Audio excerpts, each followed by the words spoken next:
Hey everybody, it's Matt Powers, author, educator, entrepreneur, and family guy.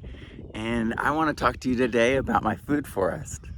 So behind me right here is a food forest that I'm putting in. Let me just adjust that a little bit. And the pathways are going to be all clover. So it's going to be white clover with red clover stripes in the middle of some of them. Some of them are just red clover. And in between the trees, it's going to be primarily strawberry clover. But we're going to have different layers of the food forest, of course. So this is pear, this is nectarine, this is apple, this is plum, pluot, and then this is cherry with an apricot. So we have over 20 more trees that are going in here, and what this is actually laid out so that there's actually a lane right here that's going to be filled with trees. There's a specific order to these things.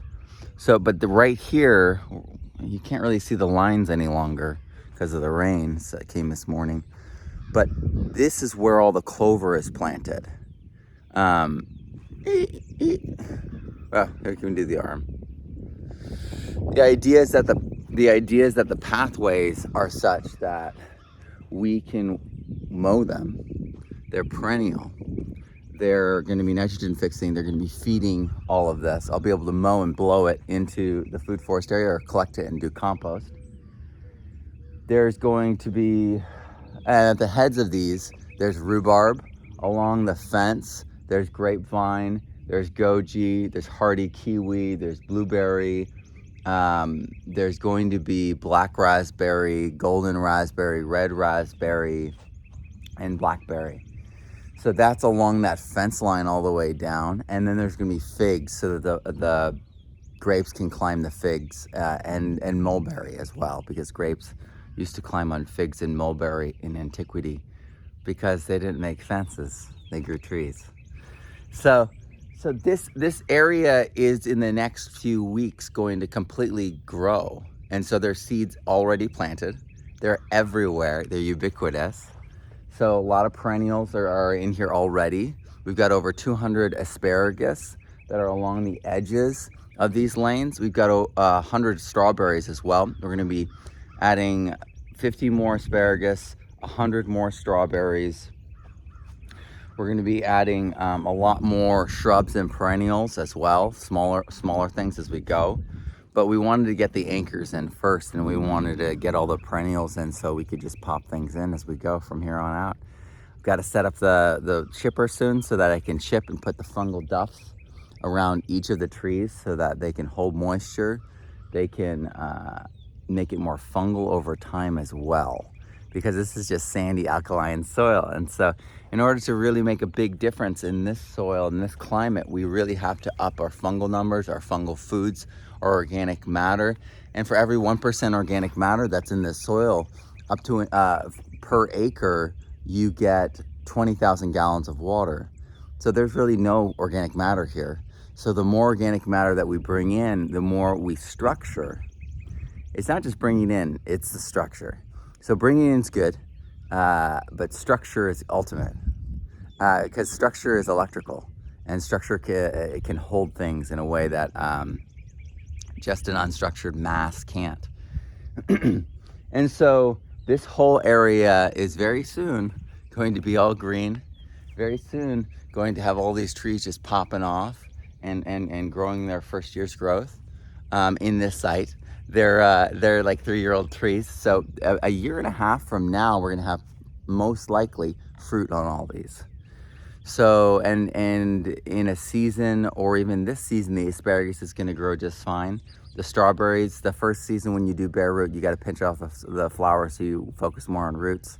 But they're ever bearing, so I can do that for a time. And because of this climate, I can stop and we'll still get berries at some point this next year. So what's really incredible about this climate that I'm in is, like the asparagus, for instance. The asparagus we have purple and green. The asparagus is gonna sprout more than just once. This is why we get asparagus year round from places that are subtropical. So we're gonna be able to have a ton of amazing food come out of here. And this is just the beginning. we're going to have this whole thing all the way down to that other fence line. That's gonna, that compost heap right there, that is the end of the food forest. Then past that's a garden, because we want the, the sunset to be visible from our house. My wife loves sunsets. So that's something that I always want to make sure that she gets to see and enjoys. So it's just beginning. We're just starting. I watered things in with EM when I initially planted them. Everything's inoculated with mycorrhizal fungi and azospirillum. And those are actually synergetic microbes. And so this area is going to just pop off. And I know that because the strawberries I put in the next day, all of them are standing up. All their leaves were bright green, open, and because I EM'd them, I inoculated them. They showed up, and then they got watered, you know. So they get their water, they got all the nutrition that they need. They have the biology that they need to get the nutrition that, you know, maybe isn't there, and so at the levels that they need. And so this is the beginning, and it's beautiful. In some ways, it's pretty simple. You know, we're playing in dirt, we're planting things in the soil. We're just you know, doing things that are very natural, things that just are fun. I worked 6 hours straight yesterday in 80-degree weather, and I ended. And my friend and I were looking at each other. We're like, I'm not tired. I'm energized. And that's what, you know, permaculture and living life with purpose and in connection with nature really can give you. It can give you a fundamental charge of energy like nothing else.